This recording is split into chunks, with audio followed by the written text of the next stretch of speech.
Sans négliger ou écarter notre rôle, je crois sincèrement que le titre de bâtisseur, bâtisseuse revient à nos parents, nos ancêtres, les intervenants d'hier qui, par leur effort, leur acharnement, leur zèle, ont pavé les sentiers pour nous.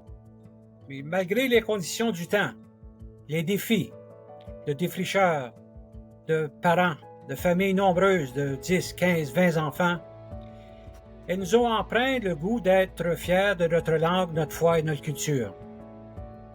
Lorsqu'on a formé le conseil scolaire, on cherchait vraiment à faire en sorte à ce qu'on crée une grande famille francophone sur l'étendue du Sud-Ouest.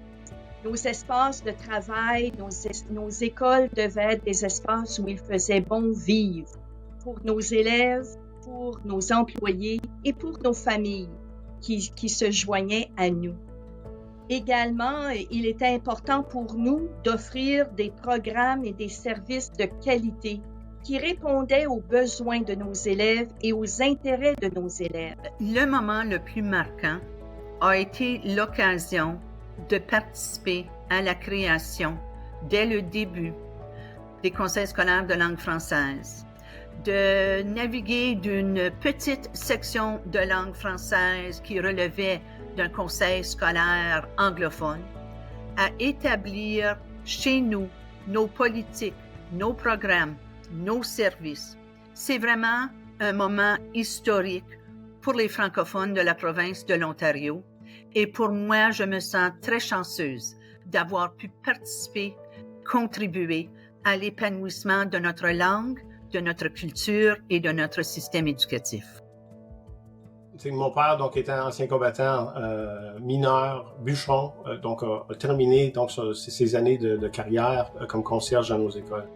Et il a dit que c'était le meilleur milieu dans lequel il n'aurait jamais pu travailler, à cause de quelle était l'ambiance, quelle était la culture, quelle était l'intangible.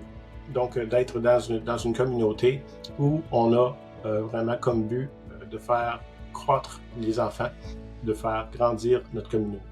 Alors, pour moi, c'est spécial quand même. Ce qui m'a marqué dans mon parcours au conseil, c'est la détermination, c'est la vision, c'est le vouloir du bien-être de nos élèves.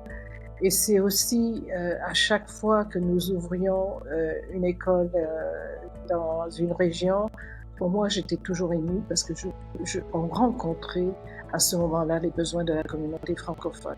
Et il faut continuer de le faire, c'est très important.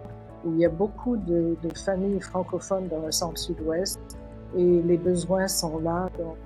En 1998, lorsque pour la première fois en Ontario, les francophones, partout en Ontario, les francophones avaient des élus qui les représentaient à des conseils scolaires publics.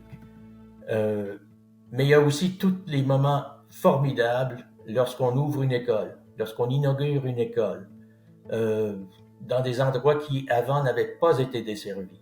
Et on voit la fierté des francophones de se joindre à leur école et de travailler parents, enseignants, ensemble pour nos jeunes.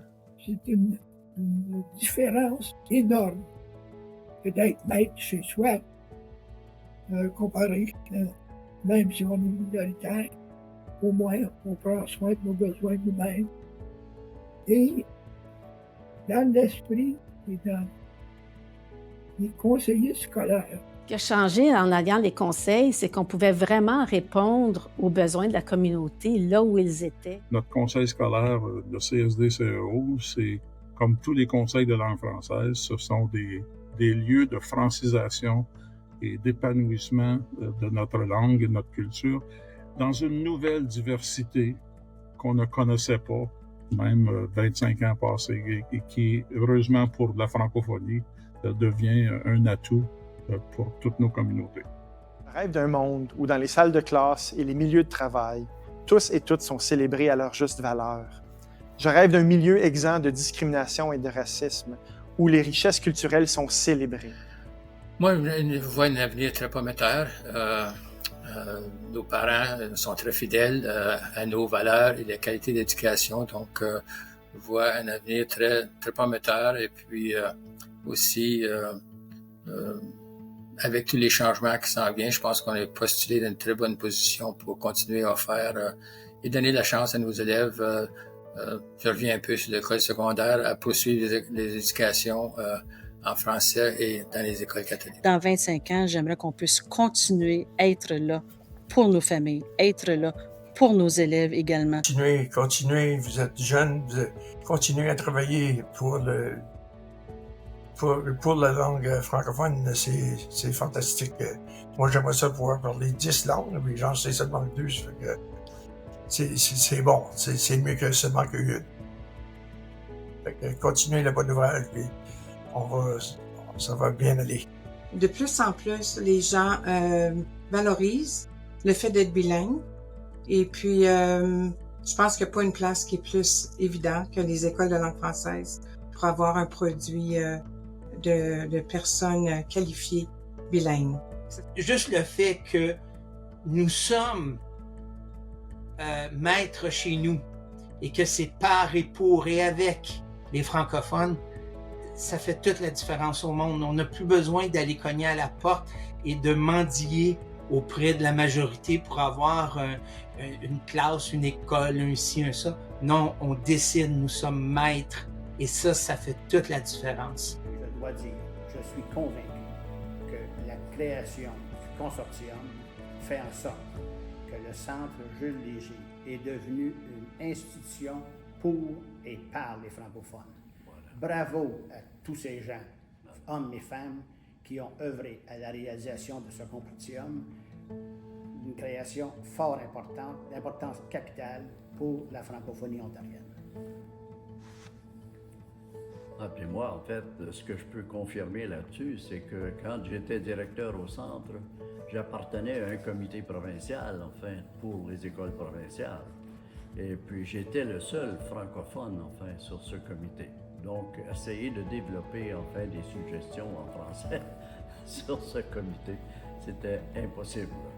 Donc, le consortium apporte une solution importante et précieuse, en fait, pour les services aux francophones de langue française. Le fait de célébrer le succès du conseil scolaire et des conseils scolaires de langue française en Ontario, c'est un beau geste pour reconnaître tous les efforts que les éducateurs et éducatrices qui étaient pionniers dans la mise sur pied des conseils scolaires